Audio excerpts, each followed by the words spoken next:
tightly bound by none other than a debut singer-songwriter Basson Laas. Playlist right here on GQ Radio. And as promised before the break, we're going to have this conversation right now with Basson Laas himself. Basson, how are you doing? Johan, fairly well. Thank you so much for having me. Yeah, man, it's an absolute pleasure having you. I've obviously, we've had a bit of a chat before and during the break and stuff like that about, how my conversations go. And I was really just, trying to put you at ease because I know being excited as you should be with regards to your debut single.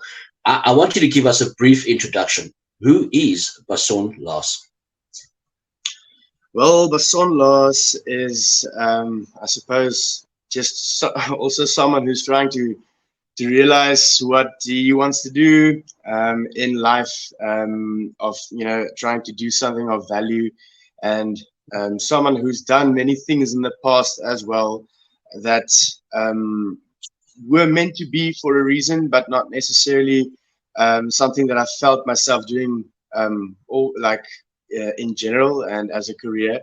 And recently found music, and well, not recently found music, rather I've been doing music for a while, just recently started doing this full time, and so far I can't look back. It's really been a nice year and 2 months of being a full-time musician, and it comes with its challenges, but it's also fun, and I'm at ease, and I'm in this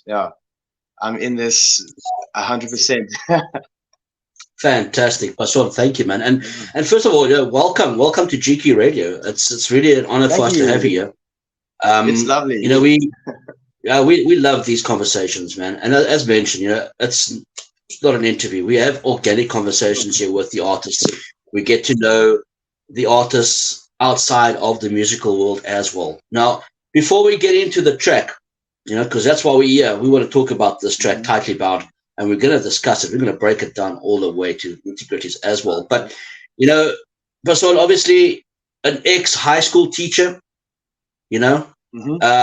how has the transition been to, not telling little individual kids and scholars, what to do and teaching them, as into teaching yourself to navigate this musical world? I mean, has that been a transition for you to speak of? Or? Yeah.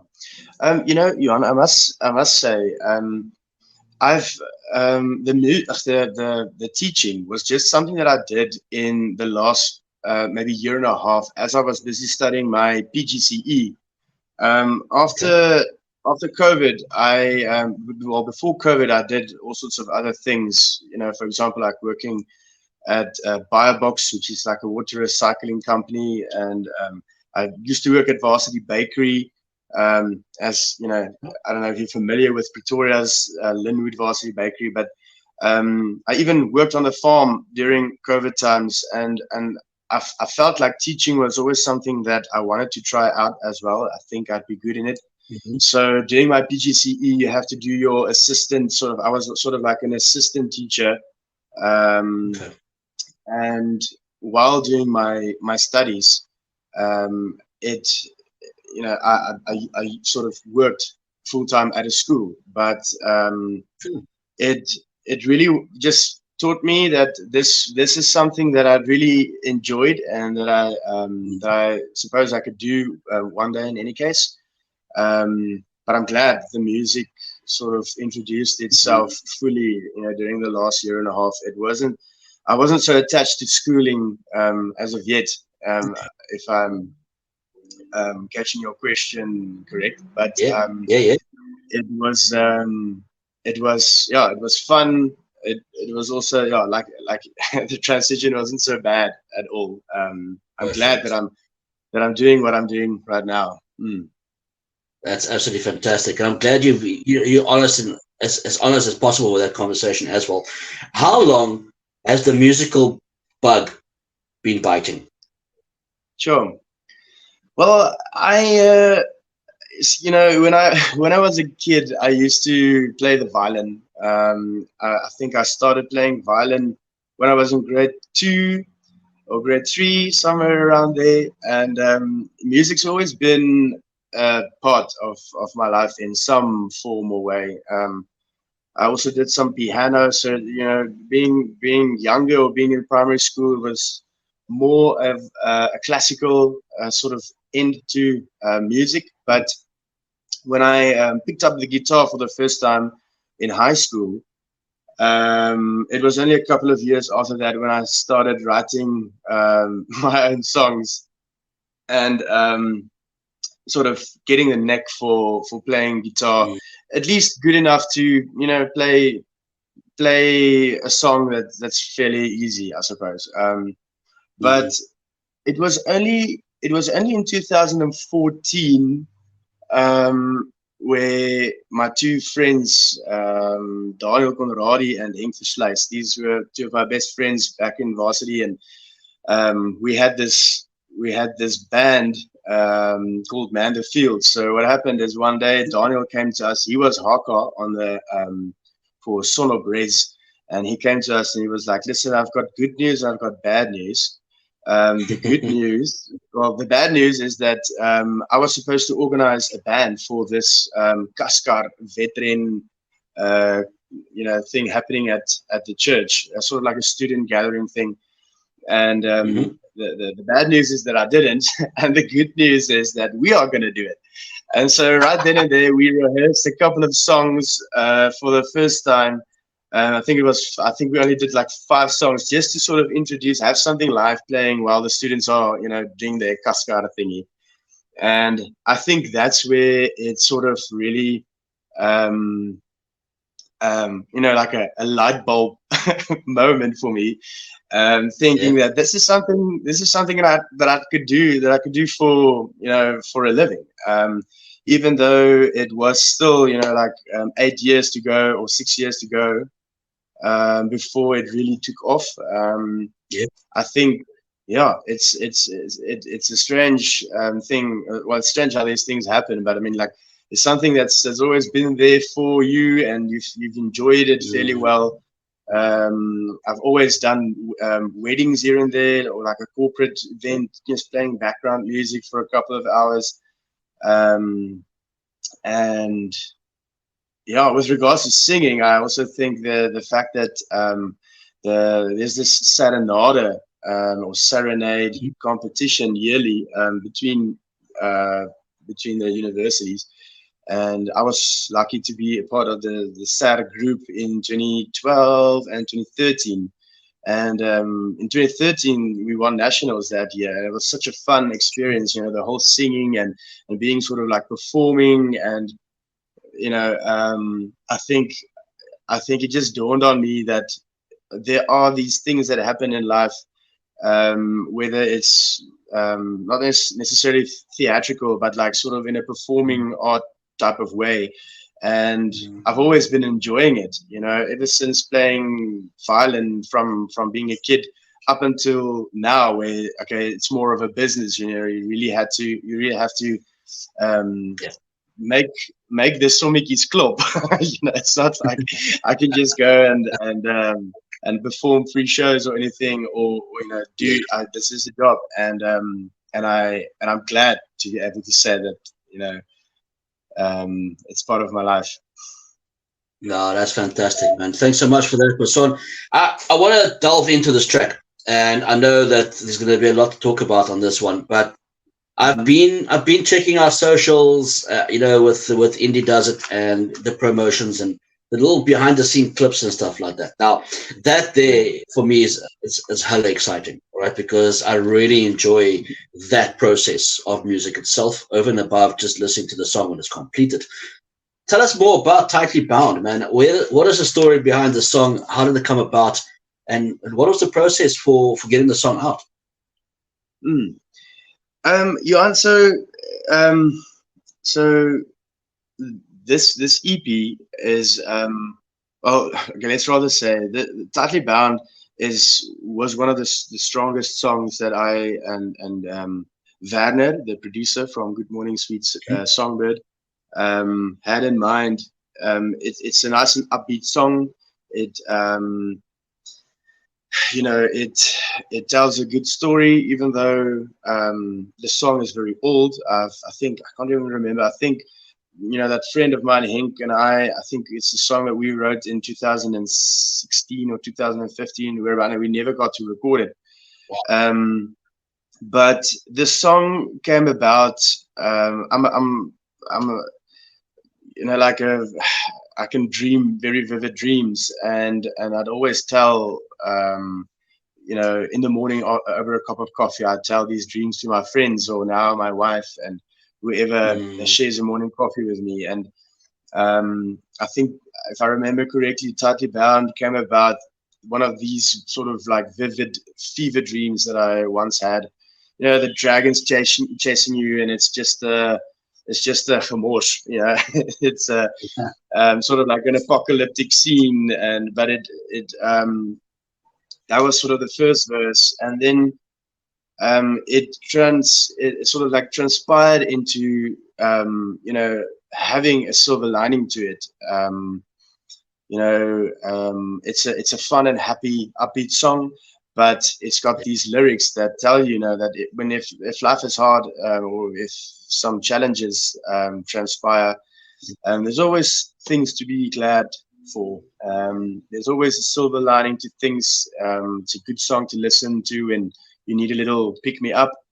And the other day, my producer Werner, he phoned me and he was like, "Listen, so we've been working on this for since January basically, and I only now got to sit and listen to the song's lyrics. Are you actually familiar with, or like, do you know what you've written, or do you know what the song is about?" And he had a total, I wouldn't say necessarily so different view on what the story behind Tightly Bound was, or how he sort of relates to it. But to him, it was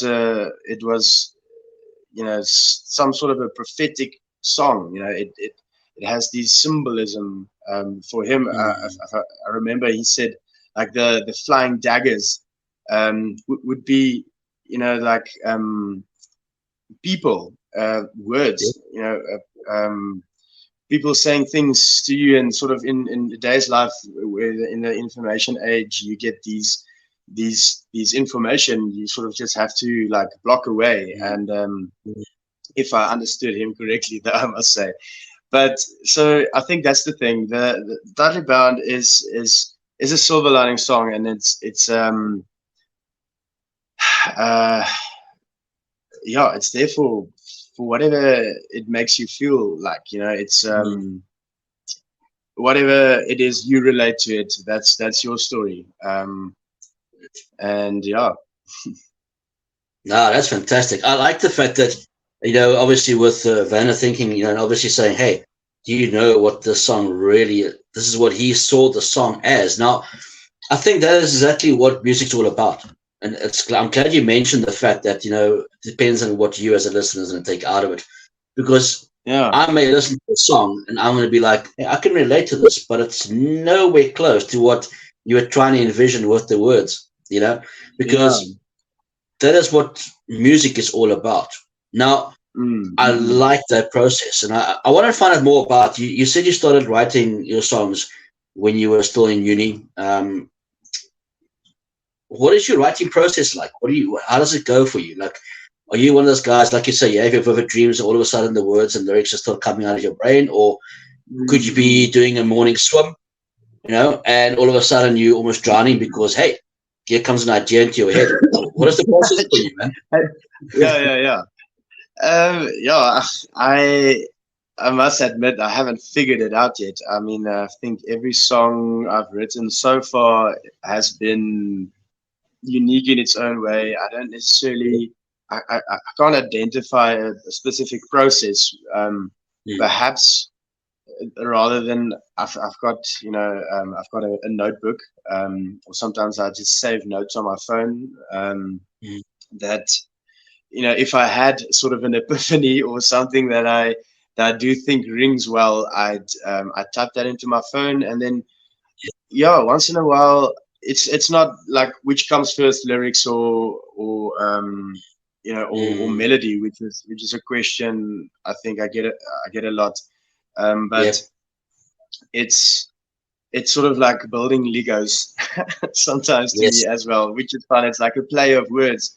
I would have a line here and there, and I'd smash two of them together if they have a coherent something to tell, and then I'd love I used to love taking a dictionary as well, and then just look at Yeah. words and find something that, oh, this is a nice word. I've never used this in my daily life, or this is just a beautiful word that says something so beautifully, and I think you can use those as fillers. But I think it's totally different than, I think, you get many other musicians that have a story to tell, and that start from Yeah. A to Z, and they write their story in a very profound Yeah.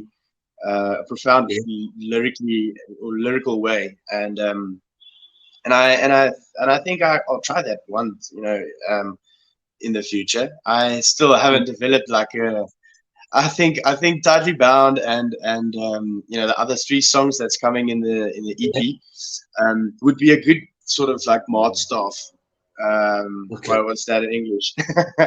A good Mart So staff to see yeah, what. I get that. Get that word. It's a good Yeah, pillar to look for. It's a little it's a bit of good a, pillar to a think, yeah, and something out there that you can see, okay, this is what worked, and people relate to this, and then mm, yeah, I'd sort of try and find my niche for songwriting, hopefully after that's after these songs are out.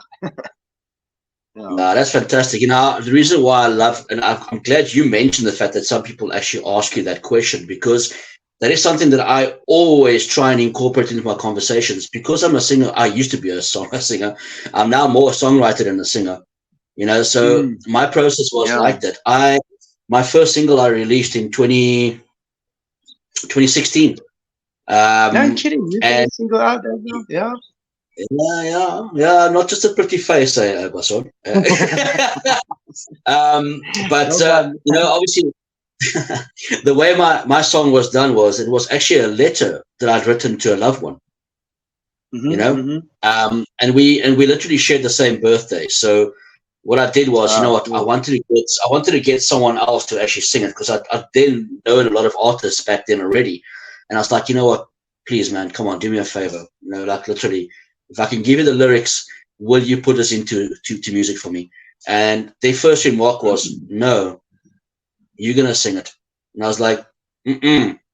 Put you in the limelight. Put me in the Yeah. limelight, and it was literally like that. It was a letter that changed into literally a poem, and then all of a sudden it became a song, and it was like, with every single line you could feel the emotion and feeling coming out of the words, because it was a song for a loved one. Mm, So I think yeah. that is where, for me, it's been a bit different, but of late, I mean, even now, if I start writing anything, it could be literally walking to the store, to the shops Mm, around the corner, to Spar.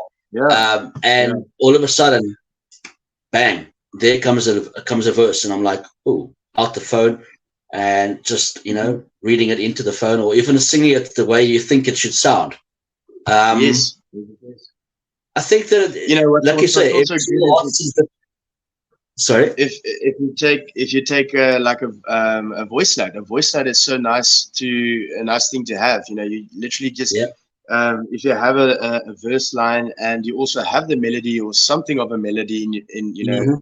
in your head, you can just record that quickly. So yeah, just be sure to have a SIM card in your phone. Otherwise, your phone is going to be all full in within a few years. But Yeah, look, that's a problem these days. that's a good That's thing. a problem. I mean, I've seen artists come onto the show and discuss the writing process. I know there's artists that can sing something off the cuff. They'll be with a Yeah. group of friends, they have the guitar in their hands, and they'll have like five different topics, and you got to mention five different things, and from there they'll make Mm. a first verse of a song that they're going to record. And I'm like, I've seen yeah, I'm not those. that No, it's talented. incredible. It's I'm incredible. not Yeah, that. sure. That is fantastic. That's a That's whole phenomenal. other But I mean, different. That's those guys are songwriters. They are born yeah. with a songwriting thing. Since the beginning. I think, yeah. and I take my hat off to those guys. I mean, like, Mm, I'm mm, really like, yeah, it's nice it's nice to know that um, it's a skill that can be developed. yes, That's what I want to leave it with. indeed. It is it takes time, and it takes I think you have to write 10 songs before you get one song that really Yeah. feel like it could be something that the rest can resonate with also. And Mm. yeah, but it is an ongoing thing always. No, absolutely. And it never stops. Trust me. It's something that sticks with me. I mean, like I said, 2016, 7 years later, and I still write. I just, whatever comes to mind, I just jot down. But I don't see myself Mm, going into recording studio anytime. I've kind of transitioned from artist to radio and presenting yeah. and helping other artists being showcased. So, for me, Mm. that is where it all boils down to. Basson, what do you do for fun, man? What do you do for downtime without the music? Who is Basson Laas? Sure. Well, nowadays, so both me and my wife work from home, and Yeah. she's a graphic designer, and she's basically Okay. the face, or sort of the whole look and feel of the EP and its branding. The Yeah. artwork and all those things. Yeah. The both of us work opposite each other, and if I'm not playing shows over weekends during the day, I'm basically home, and we sit across each other, and we plan out the Nah. weekends ahead, or um, yeah, sort of try and organize the next couple of future gigs, etc. But that's also work. That's not necessarily what I do for fun. It's just I um, I I love the news. I must say I'm very much into watching news. So if I do have the chance of just chilling on the couch watching Yeah. some, I don't know, BBC, or I like any news network, that's sort Mm, of a very mm, nice off time for me. I like to be clued up. I like to be aware of what's going on in the rest of the world, mm. as it affects us more than Yes. it should. And I, yeah, I we've got a little dog. Well, not a little dog. He's a big dog. His name is Aramis. He's a Okay. Labrador, and so Oh, he's fantastic. is also the life of the little household here. And Yeah, yeah. yeah, we recently moved to Pretoria East. We're Okay. on Linwood here, opposite the Grove Mall, and it's the Okay. first time I'm on this side of Pretoria. It's not necessarily a suburb where we could like easily go out and walk around. It's not like when we used to live in Brooklyn. I mean, it's so beautiful, especially during October days where it's like Yeah. jacarandas everywhere, and Yeah. yeah, there's always there's shade everywhere, and it's a nice suburb. Yeah. Here we feel like we're sort of like in this complex, and it's difficult to get out sometimes. But then I don't know, we just try and make home feel like home, and and Absolutely. and it's Absolutely. and it's really been an awesome experience being married for the first year. Fantastic, man. It's we got married in April last year, and that was right just after that when we spoke about it and decided that I'm gonna do the music That's full time. fantastic, man. So That's fantastic. yeah. Ah, lekker, man. That's fantastic. But so, where can our listeners check you out? Are you doing any gigs, obviously, around the Pretoria areas anytime soon? Mm. But you might want to share with us. And also your social links. Where can our guys get hold of you? Sure. I've got so this weekend on Saturday, if anybody from Sandton perhaps listens, I'm playing at the Milk Bar there in, I think it's Park View or something. But Okay. it's my first time I'm playing there, and I'm very excited for that. I'm also on Sunday at the Bus Stop 7 Market here on the Dalmas Road, out the Dalmas Road on Okay. Sunday. But if they want to, look it up for future shows, they can always check out at Basson Laas Music. So it's Basson Cool. with a double S and Laas Yeah. with a Laas Music. Mm-hmm. That should give you access to, like, or easily help you find, the Instagram and the Facebook, which I use mainly. Yeah. There are LinkedIn and Twitter and all those things as well. But like I said, I only recently started with all those Yeah. socials, and it's, yeah, I think the main ones are Instagram, since I've had those the longest. Absolutely. Absolutely. Basson, you've been an absolute legend being on the show, man. And one question. This Mhm. EP, do you have a release date on it? Do you guys have a plan on when you want to release the EP by? Yes, we do. It's going to be released on the 11th of August. So Okay. that's basically a little, yeah, just under a month from now. Oof. You still got, we still got Tightly Bounced music video to look forward to by the end of this month. Yeah. Comes out on Fantastic. the 24th. Yeah. I'm very excited for that, especially because that and one of the songs featuring on the EP called Guardian Angel, which also has a music video. Mm-hmm. These two music videos are special in a way that they are going to sort of talk with each other. Um, they Okay. were they were written in mind of each other, and it's for the viewer to, to see, Fantastic. how it links up. But yeah, looking forward to sharing that No, with that's really great, everyone. man. I'm looking forward to it as well. I can guarantee you. I'm keeping my inbox clean. I'm not going to have any spam filters and Yeah. stuff on there. Just come Okay. funnel into my inbox so we can playlist it, obviously. And Yeah. obviously, I look forward to Yeah. having another conversation with you with regards to the EP and stuff. Maybe in the next month or so, we can sit down and chat again to see how Absolutely. that response has been as well. That would be nice. Thank you so much, Johan. Thanks for having me. It was great. That's an absolute pleasure. Guys, Basson Laas, man, absolutely fantastic. Go check out this single and everything else happening in his career as well. Digital platforms, all digital platforms is available on as well. We're going to go into another music break and we'll be back on the other side.